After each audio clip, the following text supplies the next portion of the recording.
بسم اللہ الرحمن الرحیم۔ حضرت حلیمہ فرماتی ہیں کہ جب میں نے حضور کو دیکھا تو میں نے کہا آمنہ تمہارا بچہ تو بڑا ہی خوبصورت ہے، میں نے کبھی گاؤں میں ایسا خوبصورت بچہ نہیں دیکھا۔ اس پر آمنہ نے فرمایا حلیمہ تو گاؤں کی رہنے والی ہے، تو نے گاؤں میں کبھی ایسا خوبصورت بچہ نہیں دیکھا، میں تو شہر کی رہنے والی ہوں، میں نے شہر میں کبھی ایسا خوبصورت بچہ نہیں دیکھا۔ جب یہ باتیں ہو رہی تھی اس وقت آپ کے دادا عبد المطلب بھی پاس ہی بیٹھے تھے۔ انہوں نے کہا آمنہ تو شہر کی بات کرتی ہے، میں تو کئی ملکوں کا سفر کر چکا ہوں، میں نے کسی بھی ملک میں ایسا خوبصورت بچہ نہیں دیکھا۔ اور اس موقع پر جبریل سے پوچھا جاتا تو جبریل بھی یہی کہتے عبد المطلب تو چند ملکوں میں پھرے ہو، میں تو ساری دنیا دیکھ چکا ہوں، میں نے ساری دنیا میں ایسا خوبصورت بچہ نہیں دیکھا۔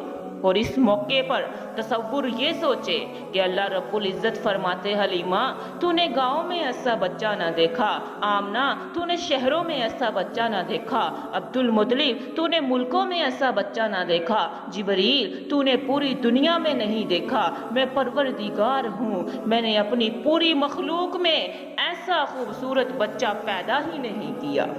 مجھے حسان بن ثابت کے کچھ اشعار یاد آ رہے ہیں۔ جب انہوں نے میرے نبی کو دیکھا تو کہنے لگے وَأَحْسَنَ مِنْكَ لَمْ تَرَكَاتُ عَيْنٌ وَأَجْمَلَ مِنْكَ لَمْ تَلِدِ النِّسَاءُ خُلِقْتَ مُبَرَّأً مِنْ كُلِّ عَيْبٍ كَأَنَّكَ قَدْ خُلِقْتَ كَمَا تَشَاءُ۔ یا رسول اللہ آپ جیسے حسن و جمال والا میری آنکھوں نے آج تک دیکھا ہی نہیں۔ وَأَجْمَلَ مِنْكَ لَمْ تَلِدِ النِّسَاءُ میری آنکھیں دیکھتی بھی کیسے، آپ جیسا خوبصورت کسی ماں نے پیدا ہی نہیں کیا۔ خُلِقْتَ مُبَرَّأً مِنْ كُلِّ عَيْبٍ اللہ نے آپ کو ہر عیب سے پاک پیدا کیا۔ كَأَنَّكَ قَدْ خُلِقْتَ كَمَا تَشَاءُ یا رسول اللہ یوں لگتا ہے جیسے اللہ نے آپ کو آپ سے پوچھ پوچھ کر بنایا ہو۔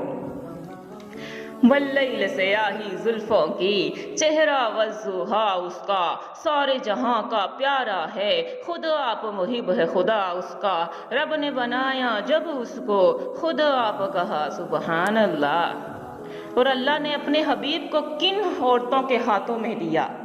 ماں اس کو بنایا جو آمنہ تھی، امانت کی حفاظت کرنے والی، اور پرورش کرنے والی کون؟ حلیمہ، حلم والی، صبر و تحمل والی، جس کا حوصلہ بڑا ہوا ہو، جو بچے کو بات بات پر ڈانٹے نہ۔ اور حضرت آمنہ نے میرے نبی کو دعائیں دے کر حلیمہ کے ساتھ رخصت کیا۔ یاد رکھنا جب بھی ماں بچے کو دعائیں دے کر رخصت کرتی ہے اللہ ہمیشہ اس بچے کو 4 چاند لگا دیتا ہے، یہ دستور ہے اللہ کا۔ ذرا سوچیں موسیٰ کی والدہ نے اپنے بچے کو دعاؤں کے ذریعے رخصت کیا، جب چلے تھے تو موسیٰ تھے، جب واپس آئے تو کلیم اللہ بن کر آئے۔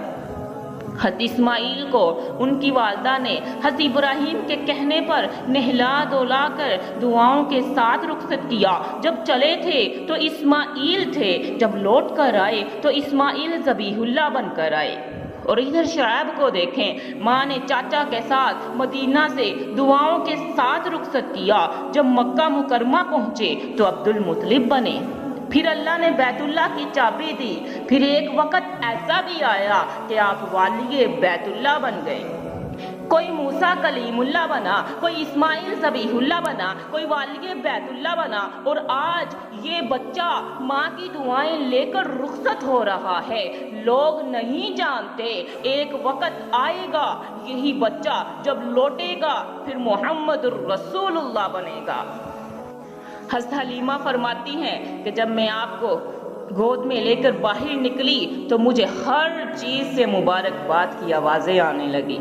اور حلیمہ فرماتی ہیں میں نے ایک عجیب منظر دیکھا، میری اونٹنی نے قبلہ رخ ہو کر سجدہ کیا، پھر سر اٹھایا، پھر سجدہ کیا، پھر سر اٹھایا، پھر سجدہ کیا، 3 سجدے کیے، گویا اونٹنی کو بھی شعور مل گیا یہ سجدے کیوں کر رہی ہے۔ آتے وقت نہیں کیا، رہتے وقت نہیں کیا، جاتے وقت ہی کیوں کر رہی ہے؟ کیونکہ نبی اس پر بیٹھ گئے، اس کو بھی شعور آ گیا۔ ہر جگہ سجدہ نہیں کرتے، سجدہ وہیں کرتے ہیں جہاں کرنے کا حکم ہے۔ ارے ننھا سا رسول اگر جانور پر بیٹھ جائے تو اس کو بھی سجدے کا، شرک کا، توحید کا شعور مل جاتا ہے سراپا اجالا ہمارا نبی، رحمت حق تعالی ہمارا نبی، یتیموں ضعیفوں کا فریاد رس، بے کسوں کا سہارا ہمارا نبی۔ آ گیا حلیمہ کی آگوش میں، آ گیا حلیمہ کی آگوش میں، آمنہ کا دلارا ہمارا نبی، بھولی بٹکی ہوئی ساری مخلوق کو جس نے آ کر سنوارا ہمارا نبی۔